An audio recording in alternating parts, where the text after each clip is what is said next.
We might just check out the Matt KC video on NES RGB, unless someone actually has something. Did you look at the modern Linux on a floppy video? No, I didn't see that one. Wait, where was that?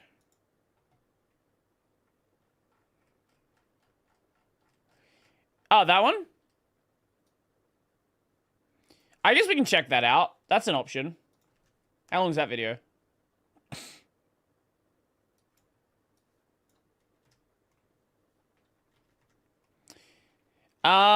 Sure. I guess we can check that out. Ball monster actually satisfying to move it around, in my opinion. Too bad the trackball becomes a filth ball in no time. Yeah. Either NES RGB or modern Linux on a floppy. I am fine with either one.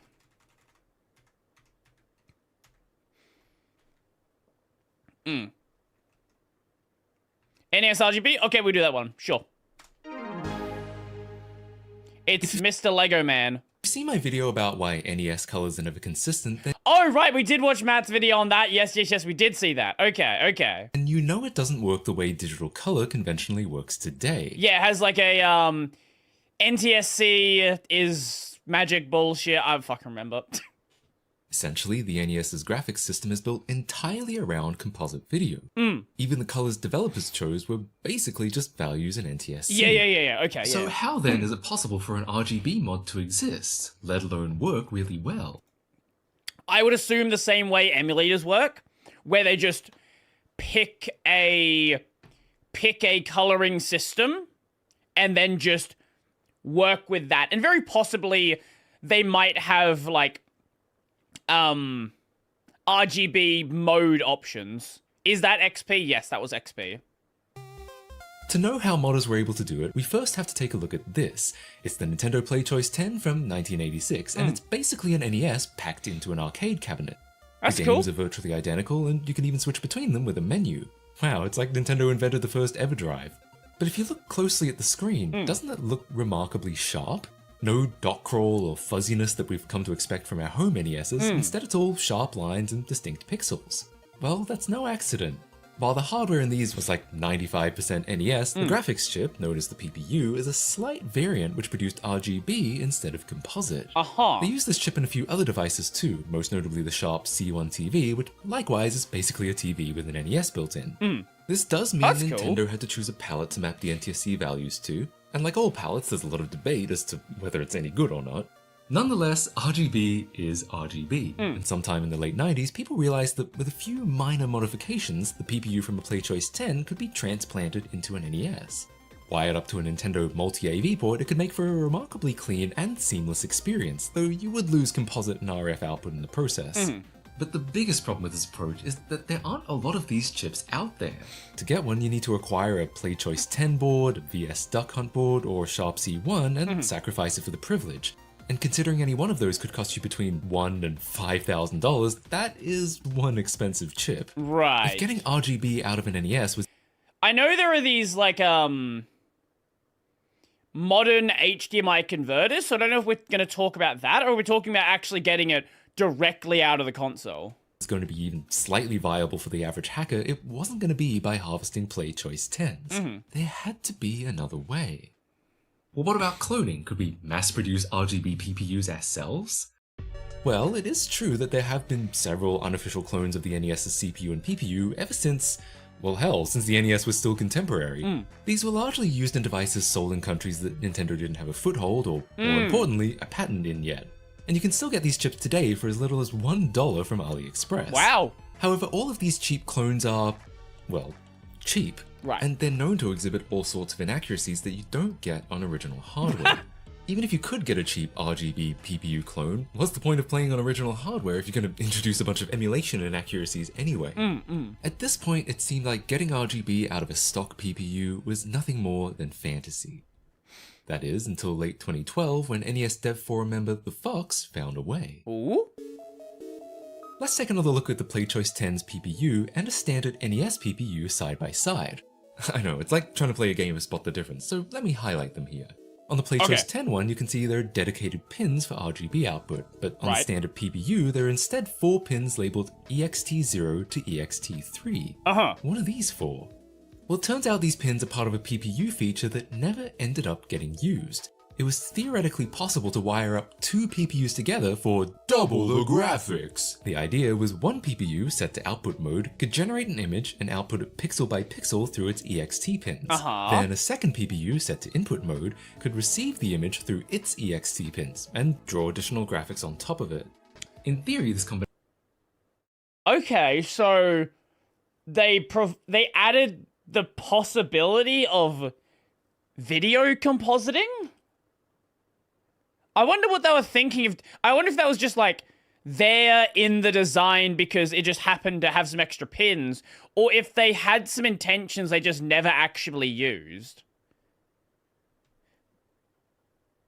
Because that seems like the kind of thing you might put in there for the sake of arcade cabinets or something like that.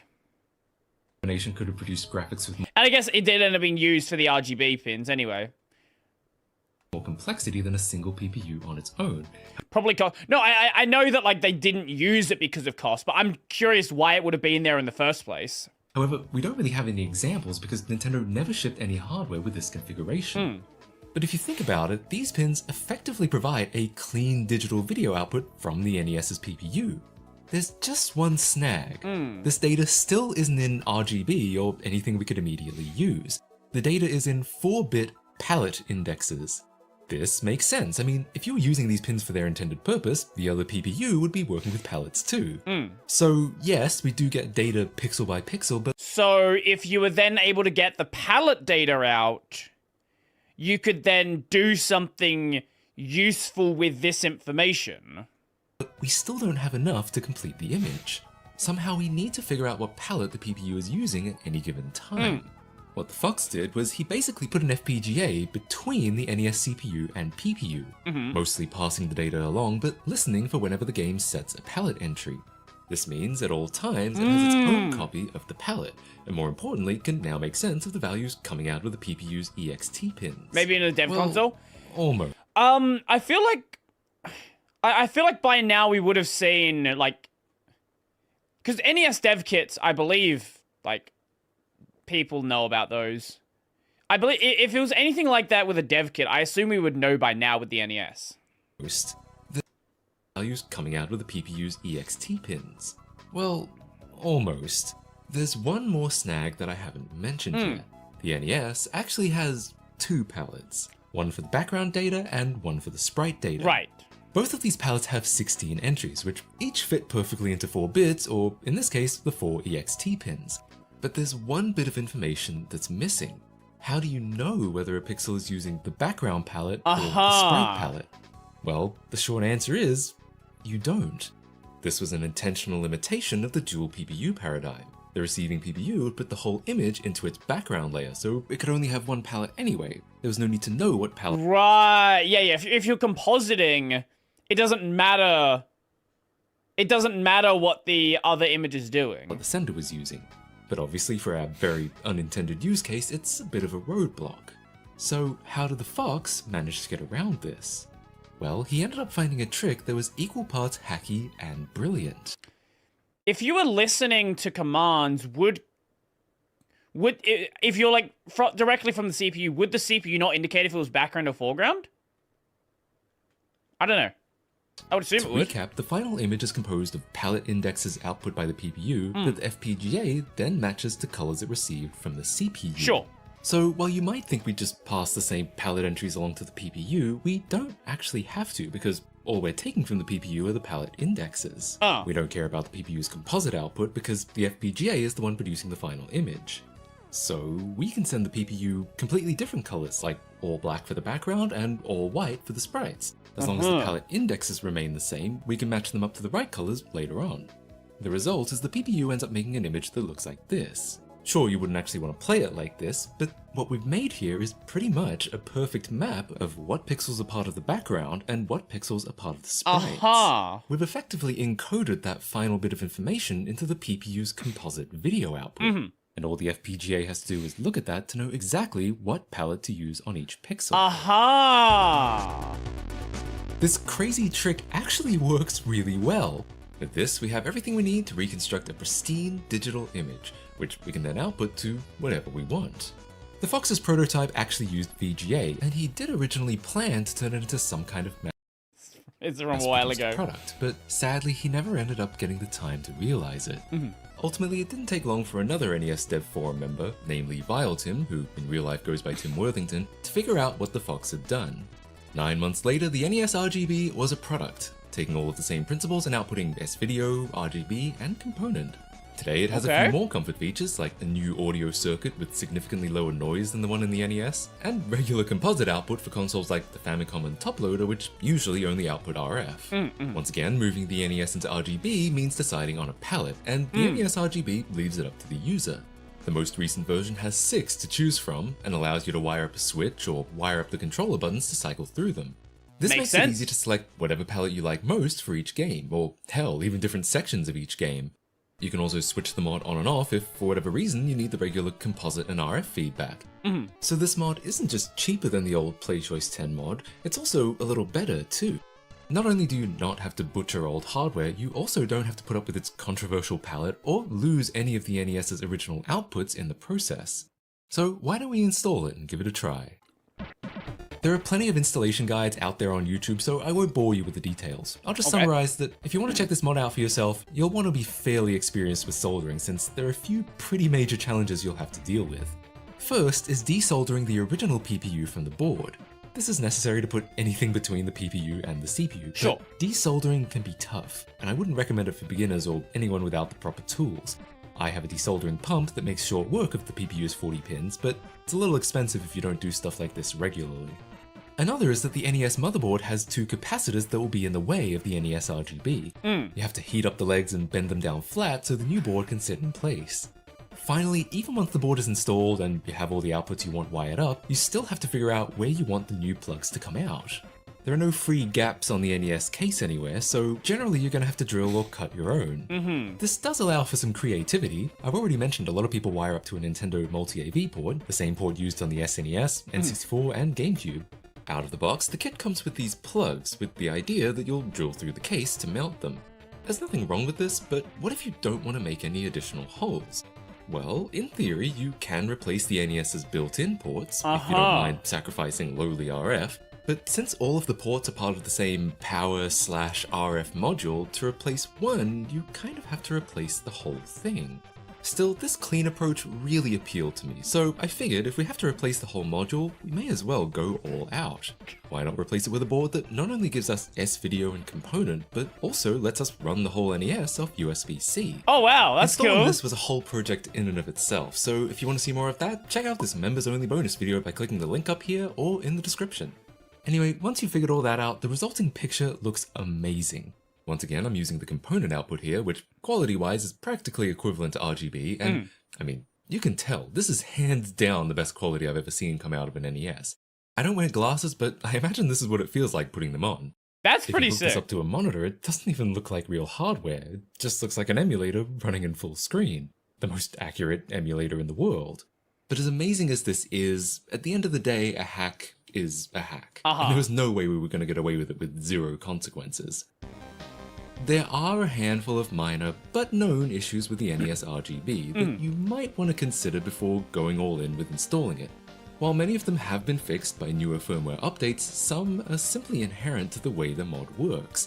Watching the composite video for palette changes requires precise timing, and in rare circumstances, this timing can desync, causing the color to shift by 1 pixel left or right.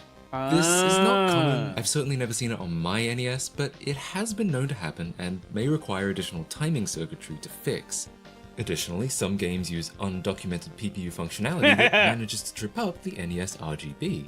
For example, this smooth gradient in Micro Machines exploits a palette quirk called Backdrop Override, which the NES RGB does not re-implement.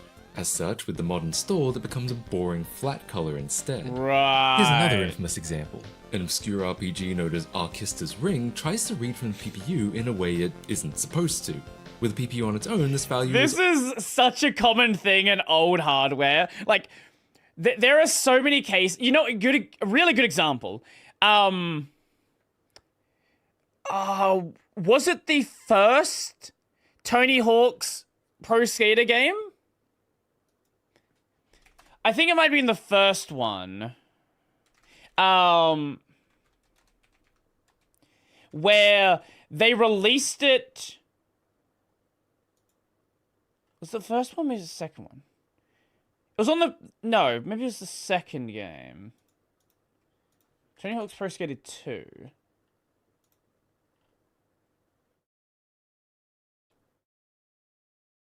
Yeah.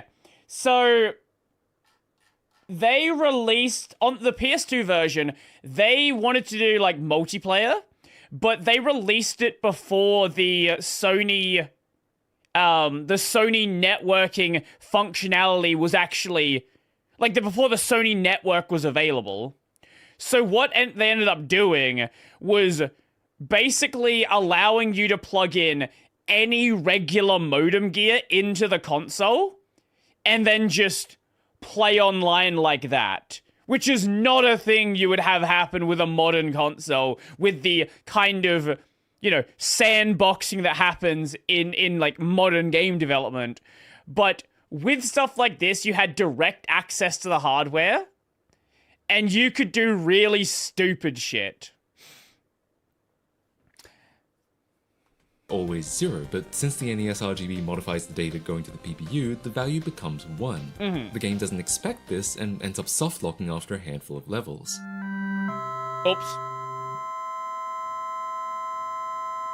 It's kind of crazy how, even when using so much of the original hardware, these little edge cases can still sneak in. It's these sorts of games that are the bane of all emulator developers, and if these kinds of things concern you, you may not want to pull the trigger on an NES RGB.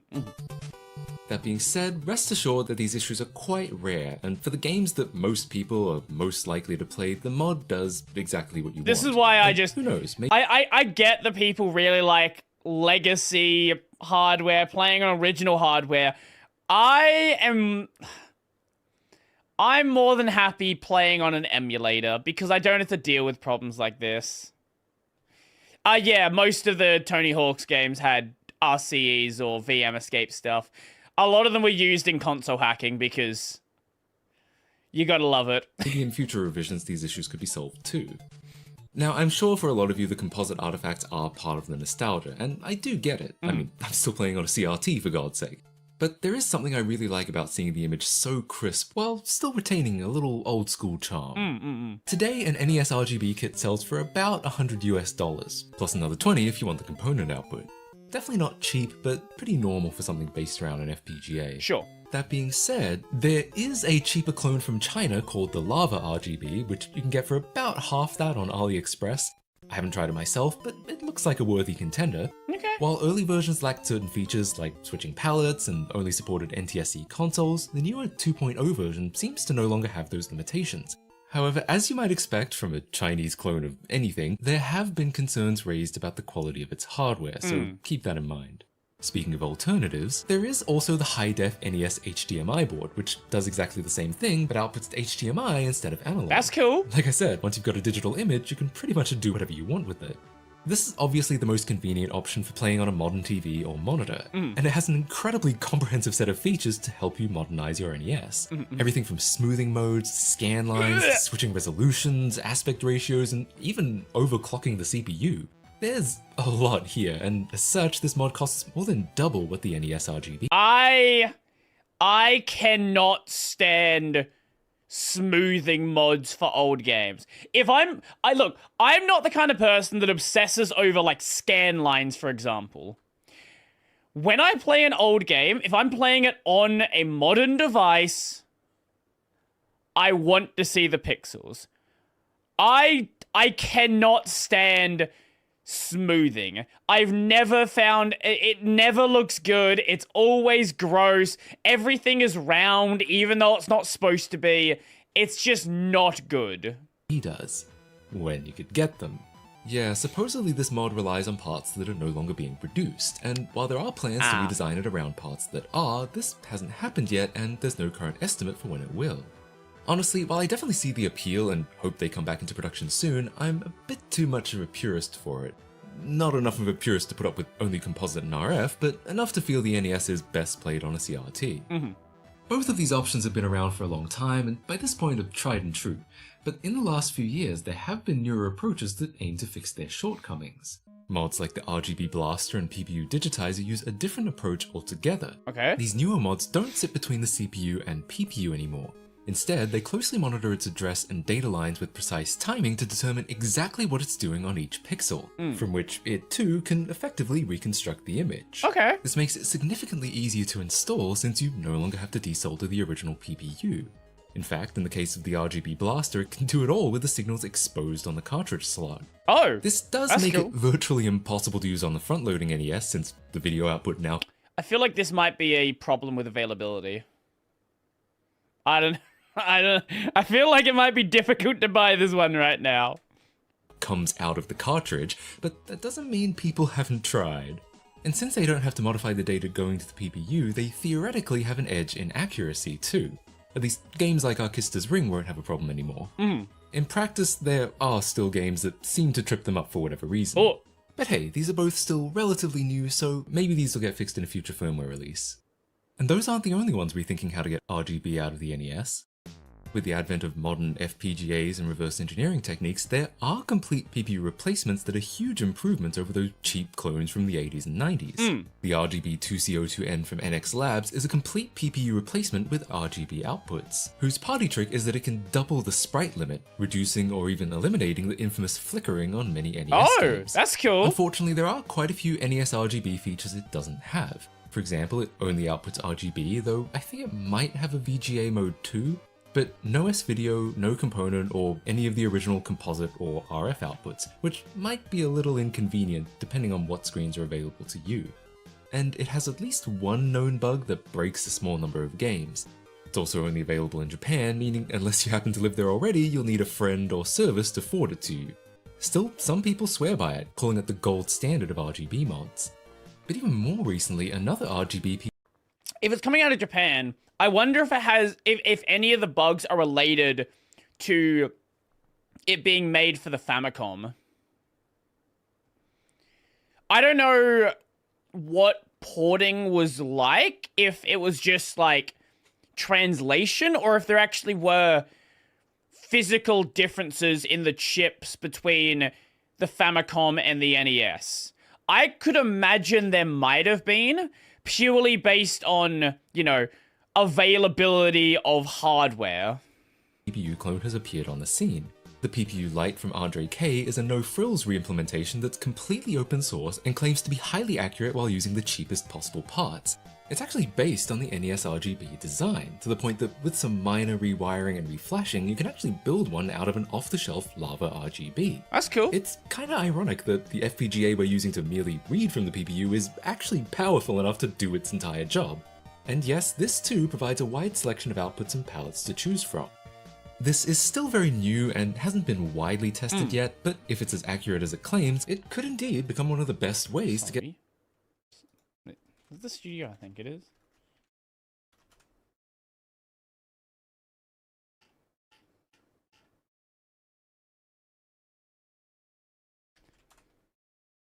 Wait, yes it is. Wait, what? widely tested Is that the same? That's not the same Codemasters, is it?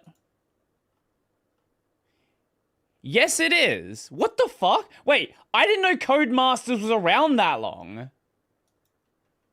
If you don't know, Codemasters nowadays is a subsidiary of EA. They do F1 and the Grid series. EA chucks them on a bunch of other random shit as well. I didn't know that they'd been around since the fucking 80s. yet, but if it's as accurate as it claims, it could indeed become one of the best ways to get RGB out of your NES. Let me know in the comments if you'd like to see a video where I check some of these new PPU clones out. Even though the original hardware has literally no support for anything more than composite and RF, thanks to some extremely clever community tricks, we have a ton of options for getting more out of this 40-year-old system. Honestly, I love seeing this kind of ingenuity from the community, and I hope you enjoyed hearing about it too. Thanks for watching, and I'll see you all in the next one. Bye guys. don't forget, if you want. That was fun. I like Matt Casey's stuff. It's always nice to check out what he's doing. Now that's cool. I'm not crazy about scan lines most times, but I do like them on PS1 or the LCD grid on DS games. So there's the option to like play Metal Gear Solid 1 with scan lines, for example. I didn't enable them. I tried, and I just thought it looked bad. I know some people really like them. I just can't. Whenever I look at them, it just feels like the game looks worse. But anyway, that's gonna be it for today. Tomorrow we return to Hong Kong. I guess we return to Kowloon. That's where we are right now. And